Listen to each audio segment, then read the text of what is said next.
इसका मतलब ये है कि जिस प्रकार मिश्री को कहीं से भी टेस्ट करो वो क्या लगती है, मीठी ही लगती है। कई बार लोग कहते हैं कि नहीं हम अभी ये नहीं है, हम अभी वो नहीं है, ऐसा नहीं है, शुरू करना चाहिए। लेकिन किसको मीठी नहीं लगेगी वो बता रहे हैं।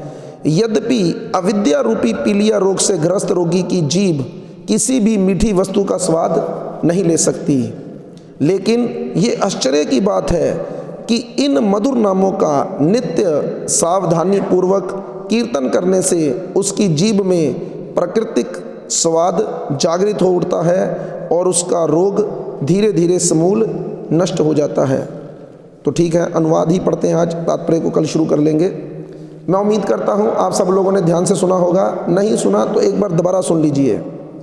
ये उपदेशामृत, उपदेशों का अमृत है। शास्त्र कहता है, शिला प्रभुपाद ने इस ग्रंथ का जो अनुवाद इसीलिए किया है क्योंकि अगर कोई व्यक्ति इस ग्रंथ को समझे तो वो श्रद्धा से लेकर प्रेम तक पहुंच सकता है। ये ग्रंथ इतनी सामर्थ्य रखता है, कमी सिर्फ हम लोगों में है।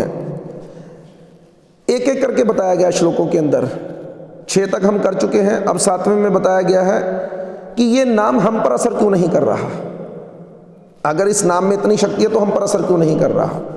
तो कहते भगवान श्री कृष्ण का पवित्र नाम, चरित्र, लीलाएं तथा कार्यकलाप सभी मिश्री के समान आध्यात्मिक रूप से मधुर हैं।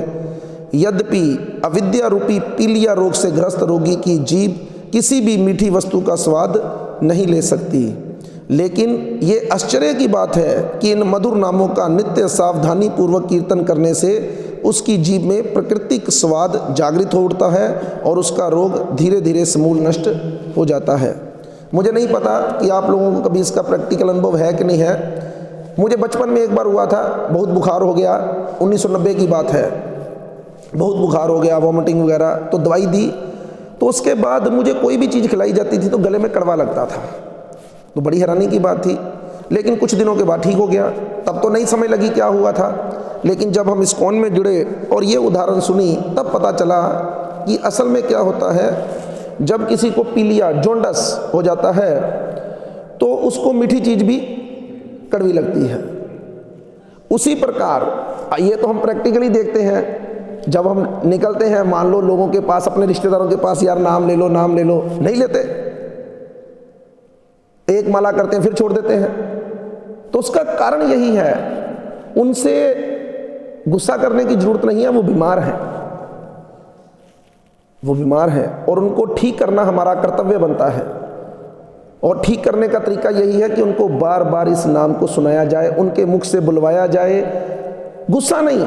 कल परसों की बात है, हमारा ने एक बड़ी सुंदर बात जो वो हर कई बार बोलते हैं लेकिन उस दिन दिमाग में घुसी कि पापी से नफरत मत करो, पाप से नफरत करो। उसे अविद्या है व्यक्ति को, इसलिए क्या करना क्या है, इलाज क्या है, इन नामों को लेते रहें। जैसे जैसे हम इन नामों को लेते रहेंगे हमारी रोग जित रेशों में दूर होगा। देखो मैं अपनी बात करूंगा कि मंगल आरती मुझे पता भी है और मैंने अनुभव भी किया है कि यहाँ पर आने पर आनंद भी आता है और आध्यात्मिक दृष्टि से भी ये अच्छा है। लेकिन फिर भी अभी हम क्यों छुट्टी कर लेते हैं, क्योंकि हमें पूरी तरह से इसका टेस्ट नहीं मिला है। लेकिन जो लोग रेगुलर हैं वो चाहे रात को 12 बजे आए, 1 बजे आए, 1:30 बजे आए, वो आ जाते हैं। लेकिन हम मन ही मन सोच लेते हैं कि नहीं आज लेट हो गए हैं, कल छुट्टी।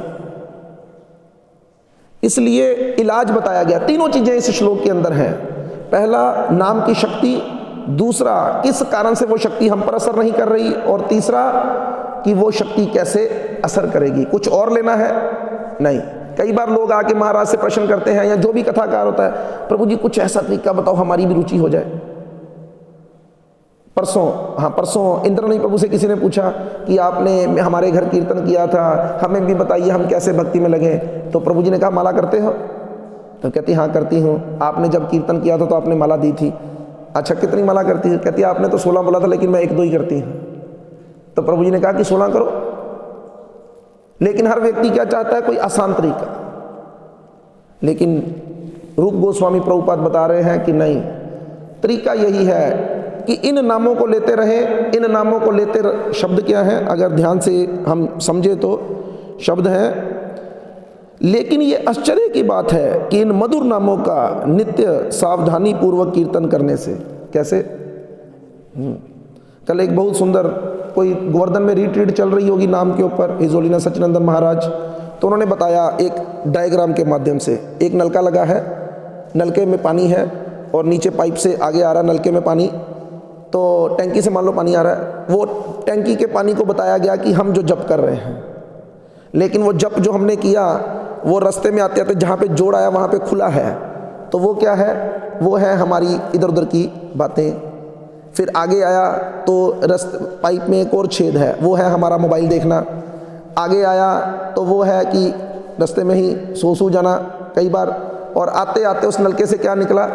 ऊपर से तो हमने पूरा नाम छोड़ा है, हरे कृष्ण कृष्ण कृष्ण हरे हरे, हरे राम राम राम हरे हरे।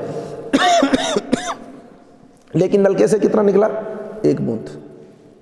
ये तो उन्होंने बताया है कि हम लोगों का दिल ना टूट जाए, लेकिन मैं अपनी बात करूं, हमारी जैसी नीयत है तो वो तो एक बूंद भी नहीं निकलता। तो इसलिए अगर हम ऐसे करेंगे तो रोग धीरे धीरे क्या हो जाएगा? समूल नष्ट हो जाएगा। ये नहीं बोला नष्ट हो जाएगा, समूल नष्ट हो जाएगा। श्री उपदेशामृत की